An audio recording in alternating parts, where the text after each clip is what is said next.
Welcome to the second video for Introduction to Philosophy. We'll be looking at some of the branches of philosophy in alphabetical order, rather than order of importance. Now, philosophy is divided into various branches based on the content and questions. While the divisions we'll be looking at are traditional, they are not without controversy, and people disagree about how to divide stuff up, what belongs where. One of the basic areas of philosophy is what's called aesthetics. A general definition is this: it's a branch of philosophy concerned with theories of art and beauty. Now, aesthetics can be broken into the following areas of concern. One is what we can call descriptive aesthetics, which is a description of a culture, group, or person, their aesthetic views. For example, if we talk about what the form of art most liked by middle-class Americans during the 1950s, that'd be descriptive. Or if we talked about ancient Etruscan architecture, that would be descriptive aesthetics. Now, descriptive aesthetics simply states the characteristics of the aesthetics in question, what that particular culture, group, or person regarded as, beautiful in art, etc. And this is the kind of thing done in the social sciences, art history, etc. Now, this is obviously important to do, but if we just stopped at describing the aesthetics of cultures, groups, and people, we wouldn't be doing philosophy. So, what do we do when we move beyond description and get into the philosophy part? Well, we can divide the philosophic part up into the following divisions. At the most abstract level is what can be called meta-aesthetics. This would be the investigation and creation and assessment of aesthetic theories, and hence the most theoretical, because one is working at the big theory level. Moving down closer to earth, there'd be normative aesthetics. This would involve the creation and application of aesthetic standards. Then, at the most concrete level, the closest to earth, there'd be applied aesthetics, which would be applying these aesthetic standards to particular cases and situations. Now, getting into a little slightly more detail, aesthetics in philosophy can be seen as a rational and systematic attempt to understand aesthetic statements, principles, and theories. It involves analyzing aesthetic concepts and terms, things like beauty, and obviously art and genre. It involves creating and assessing principles relating to the arts, defining and assessing artistic value. What is it to be, good or bad, or appropriately enough, ugly. It involves creating and assessing aesthetic theories. Now, there are many problems, classic problems in aesthetics. One would be the nature of art itself. Aesthetics, which focuses on defining the term art. Another big one is the nature of beauty. Since Plato, and most likely before, philosophers have attempted to define beauty and its role in art. Plato believed that beauty was objective, and then of course we have the later, famous saying that beauty is in the eye of the beholder. The problem of censorship is also a classic problem in aesthetics. As far as we know, first addressed by Plato, and it's a question of whether art should be censored or limited. And Plato's view laid out in the Republic is most definitely many forms of art, because they're corrupting, should be censored. And this is something that gets repeated throughout history, and many of those who want to censor art use, perhaps without knowing, Plato's argument. There's also the problem of objectivity. Whether aesthetic value is objective, beauty is a real thing like Plato thought, or as they say, merely in the eye of the beholder. Beauty is what you see as beautiful.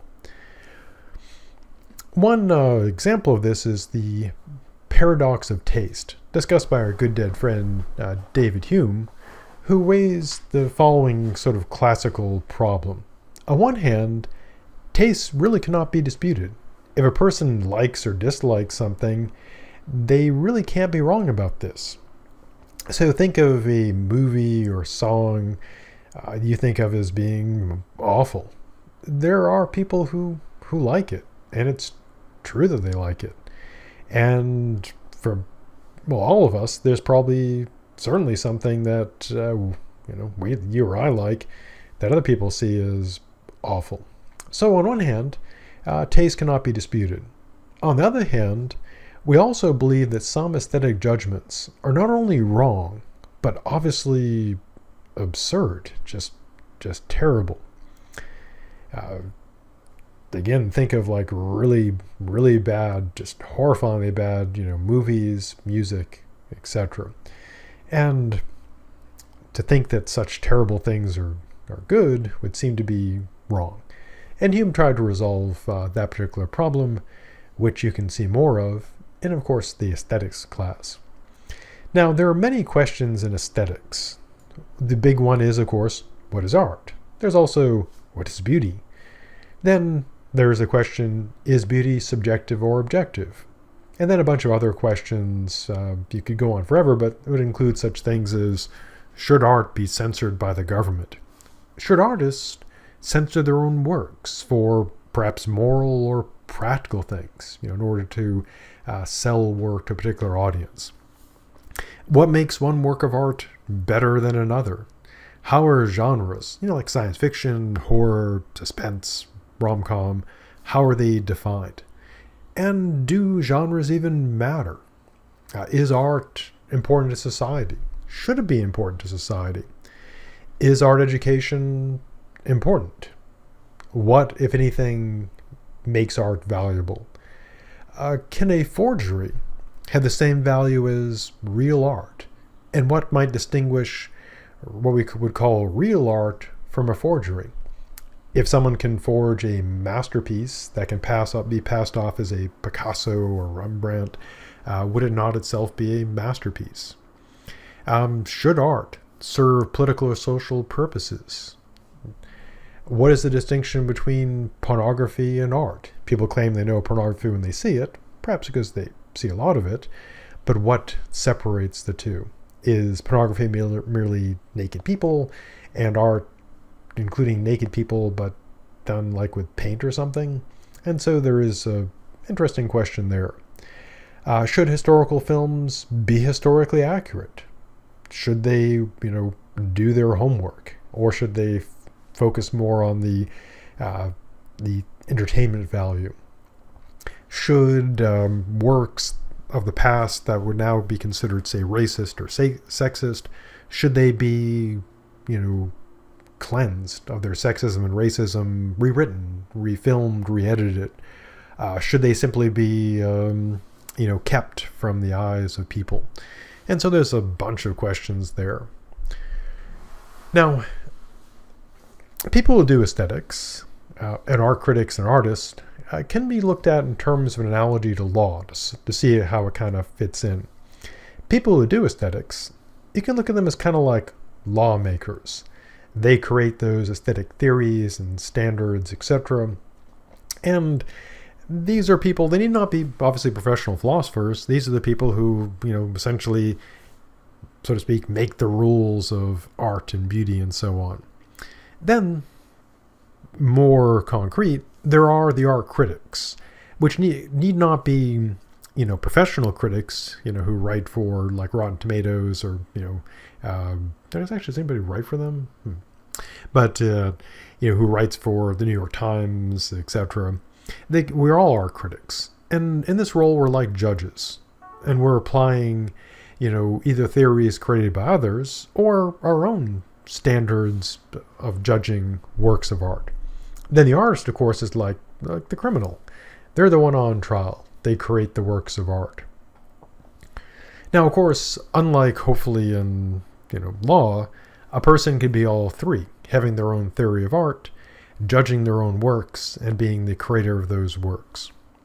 So, aesthetics involves in part developing theories or principles for assessing works of art, and the art critic applies the specific theory or principle in assessing the work of art, and the artist uses a particular theory or principle when creating their work, if they do, use these theories.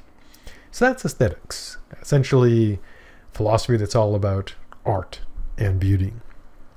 We now turn to epistemology, which is our first ology, and of course ology means science or theory or study of, and episteme is knowledge. So it's a branch of philosophy concerned with theories of knowledge. It's a rational and systematic attempt to understand epistemic terms, statements, principles, and theories. It involves the analysis of epistemic terms, concept, principles, and theories as well, and involves, of course, creating and assessing these things, and then applying them to epistemic problems. There are many classic problems in epistemology. One is the general problem of skepticism, which is this, and we'll look at this in the course of the course. How do we establish that we can have knowledge at all? As we'll see, general skepticism is a view that we don't have that. We don't know stuff. But we'll see there are many varieties of skepticism, ranging from kind of like practical skepticism to extreme skepticism, in which one doubts everything, even their own existence. There's also the problem of the limits of knowledge, determining, obviously, the limits of knowledge. How much can we know? What can we know? There's also the challenge of distinguishing between ignorance, belief, and knowledge. Now, two of the big and interesting problems that have been made into various movies and been used in various TV shows are these: the problem of the external world and the problem of other minds. The problem of the external world, developed long ago by the skeptics and really souped up by our good dead friend Descartes, whom we'll look at, is this: how do we know there is an external world, that what we seem to be experiencing is really real for real? And of course, the classic Matrix was one of the first successful movies to really raise that problem as a fundamental part of the story. And now epistemology is weirdly popular. Shows like Black Mirror, for example, often present various problems of the external world. And of course, The Good Place, not to avoid giving any spoilers to this TV show, but it does involve epistemic problems about knowing what is real.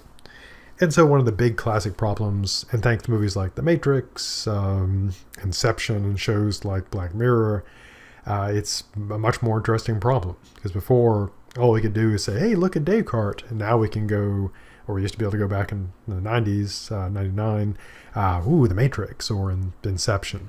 So thank you, Hollywood and TV show makers, for taking some of the boredom out of epistemology. Thank you for that.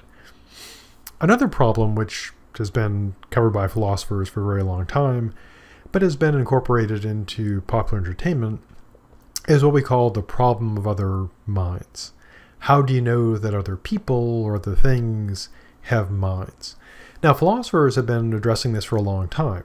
One, very theoretical one is this: I know that I think and feel, and I encounter other beings that seem to be people, but how do I know if they actually think or feel? Now, more, sort of practically, but still kind of science fiction-y, there's the question of when we build machines and robots and so forth, and they become more and more sophisticated and complicated, at what point will we be able to be sure that they are thinking and feeling? And you might say, well, they can't because they're just mechanical, but think about how we think that other people think and feel. All we go on is the fact that they're like us, they seem like us, and they, have similar facial expressions and make similar, words and noises that we do. And so we infer they've got minds. It's, the analogical argument for other minds. But how do we know they're really thinking? Now, a very practical, pragmatic version of this problem, laying aside all the theoretical stuff, is this.